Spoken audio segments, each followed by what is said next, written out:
Fala ainda sobre o prazo dado pelo staff do Andrei para que exista um acerto com o Vasco. Tudo isso e muito mais a partir de agora, não se antes de me apresentar. Sou Jorge Nicola, jornalista esportivo, e a missão por aqui é deixar você por dentro das últimas do seu time do coração. Como anda a negociação entre Andrei e Vasco? Já tinha explicado para vocês no vídeo recente o motivo que levou o Palmeiras a desistir do volante que fez enorme sucesso com a camisa da seleção brasileira sub-20. O Vasco é o único clube brasileiro na parada, já tem o ok do Chelsea, empréstimo até a metade do ano. O Andrei também concordou, mas existe um enorme problema financeiro. O Vasco tem até segunda-feira para fazer uma quitação de aproximadamente 10 milhões de reais. Essa grana se refere à primeira parcela da compra paga pelo Chelsea em janeiro. O Andrei tem parte nessa grana, ou na grana total do negócio, porque era dono de 30% dos direitos econômicos. O Chelsea fez o repasse de 6,2 milhões de euros e a parte que interessa, o que é do atleta, é de 10 milhões de reais. O Vasco não havia feito qualquer quantia ou qualquer repasse desse valor. E o staff do atleta, representado por Juliano Bertolucci, deixou bem claro que se não houver o repasse, o Andrei não vai jogar no Vasco, vai buscar um outro destino. O Los Angeles FC dos Estados Unidos é um dos interessados fora do Brasil.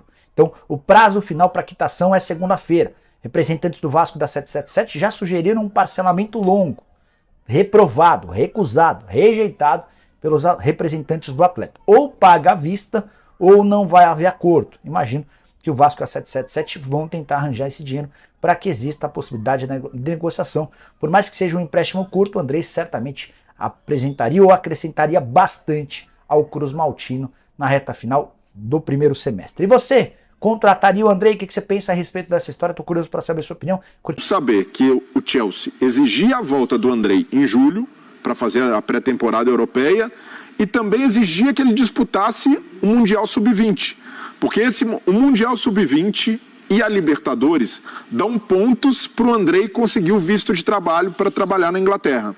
Então, que vantagem tem o time que vai recebê-lo aqui agora? Provavelmente o Vasco vai jogar meia dúzia de jogos? Não, então, ele ficaria muito pouco. Então, ele já volta, já tem ele se readaptar, tem de ver a condição física, não entraria de cara. E aí, daqui a pouco, maio, já está batendo a porta e o Chelsea faz questão, o Andrei também quer disputar o Mundial Sub-20. E aí, quando voltar, já está praticamente na hora de sair. Então, de fato, é algo a se pensar. O Vasco hoje não tem feito ressalvas. Ele quer receber o jogador de volta, até porque o Andrei foi revelado pelo clube, tem esse carinho com ele. Há uma dívida também do Vasco com o repasse do dinheiro do Chelsea pela venda do Andrei. Um percentual de 30% é do jogador, o Vasco ainda não transferiu. Então tem isso para se negociar, mas eu vejo como uma volta complexa, porque pensando de imediato, curtíssimo prazo, Andrei e Jair seria uma dupla de volante dos sonhos para o Vasco. Dois jogadores que sabem jogar, que têm técnica. O Andrei, como volante, foi artilheiro do Brasil no Sul-Americano Sub-20. É um cara que tem muita qualidade. Agregaria demais a essa forma de jogar do Barbieri. O Barbieri, se perguntasse para ele, você quer que o Andrei saia? Ele até reafirmou isso ontem. Jamais. Ele queria a permanência do jogador. Mas pela necessidade de vender, o Vasco acabou aceitando esse negócio. Mas para essa volta de praticamente, seriam 2 meses de Andrei no Vasco. Muito pouco. Então, não sei. Até imagina se o Andrei, o cara chega, veste a camisa, mostra a personalidade do ano passado, daqui a pouco já está na hora de ir embora. Seria muito frustrante também para o torcedor do Vasco. A não ser que o Vasco tenha uma cartada para tentar o jogador vindo e buscar uma permanência até o fim do ano, depois que ele já estiver aqui, convencer o Chelsea de que é interessante para o Andrei ficar. Eu vejo como uma possibilidade muito complicada. Aproveitar até a presença do André Donk, que mais especializado do que todos nós aqui, até em futebol internacional, né? O Chelsea, o clube, quando compra, não sabe que o jogador não pode jogar ainda lá, porque não tem as exigências lá da Premier League, de tantos jogos pela seleção, ou eles já compram sabendo? Eu acho que eles já compram sabendo, Abel, até porque poucas semanas depois foi lá e contrataram o Enzo Fernandes por um valor recorde. Então o Andrei é um cara muito mais pensando no futuro, num Chelsea que está fazendo contratações de jogadores, até para escapar do fair play financeiro em contratos diluídos por 9 anos, 8 anos. E o André foi uma barganha, 12 milhões de euros. Vamos garantir logo esse moleque joga muito, depois a gente vê o que a gente faz com ele. Então, mais ou menos assim? Pois é, então não me surpreenderia se de repente um empréstimo estendesse até o fim do ano, assim, considerando a situação atual do Chelsea. Para eles também é importante que ele ganhe rodagem, até por isso que o Palmeiras era até prioridade em questão de Libertadores, para você ganhar mais possibilidade de você conseguir o visto de trabalho, porque você já conseguiu coisas importantes. E aí o Mundial Sub-20 acho que também entra nesse contexto. Mas é um cara que claramente não vem para ser titular de imediato no Chelsea. Embora o Chelsea esteja rejuvenescendo o time, é um modelo que eles estão pensando lá na frente. Acaba dificultando muito a vida de quem vai pegar por empréstimo ao Palmeiras. O André, cara, ia cair perfeito no Palmeiras. Acho que pra mim era o... Vocês sabem quando que começa esse Mundial Sub-20? Maio. E pode se estender até junho. Daqui a 2 meses e pouco. Se bobear, ele vai ficar treinando só pro Mundial.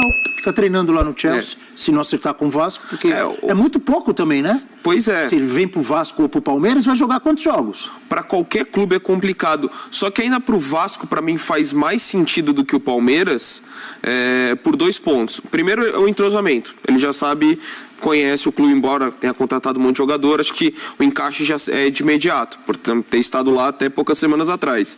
E o segundo é o imediatismo de resultados. O Vasco, antes de pensar numa identidade, também precisa construir uma sequência positiva. O Palmeiras já tem a base formada, né? Ele precisa de um jogador que ele saiba que vai terminar o ano.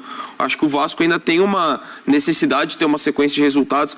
Depois sai o André, você encontra alguma outra peça para encaixar, mas o impacto que esse jogador causaria, independentemente de acabar sendo substituído por outra peça, acho que faria mais sentido do que o Palmeiras, que já tem o seu time formado. O Vasco ganharia tempo com a volta do André, porque aí ele pode, de Lucas, se adaptar ao clube, que foi contratado com a expectativa de titular. O Rodrigo, que é um jogador que acabou de subir da base, tem jogado, também ganha mais tempo. O Cauã Barros. Então, com o André, você já tem um jogador que é encaixado, que já tem uma rodagem muito maior, mais experiente, apesar de jovem, e pode lidar com esse dissabor de ter de abrir mão do André para o Mundial Sub-20. Seriam mais ou menos 15 jogos que o André faria até julho, até voltar para o Chelsea.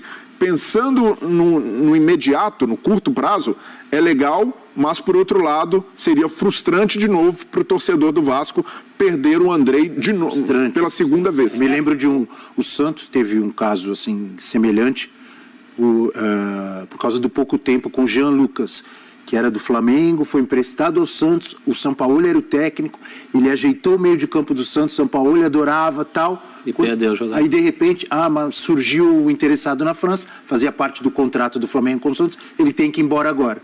Eu lembro que o Sampaoli ficou pé da vida e perdeu um jogador que estava ajeitando o time. Então, ajuda ali por um tempo e depois atrapalha, que até você se encontrar de novo... Pode acontecer isso com o Vasco. Professor, complete para a gente falar de Flamengo e Botafogo, professor. É pouco, é frustrante, mas é melhor que nada. Principalmente no caso do Vasco. O Palmeiras já pulou fora. O Palmeiras tem outras coisas para fazer na vida. Para o Vasco seria muito bom por essa retomada. A gente mostrou o mapa de calor aí. O André simplesmente era o Vasco no ano passado. Aquele mapa de calor mostra, tem um 8 ali. Né? O cara estava em todas. Mas tem gente que diz que era o André, que era o Nenê. Ele até se confundiu. Ele vai falar do Nenê, ele fica emocionado. Não, mas você supervaloriza.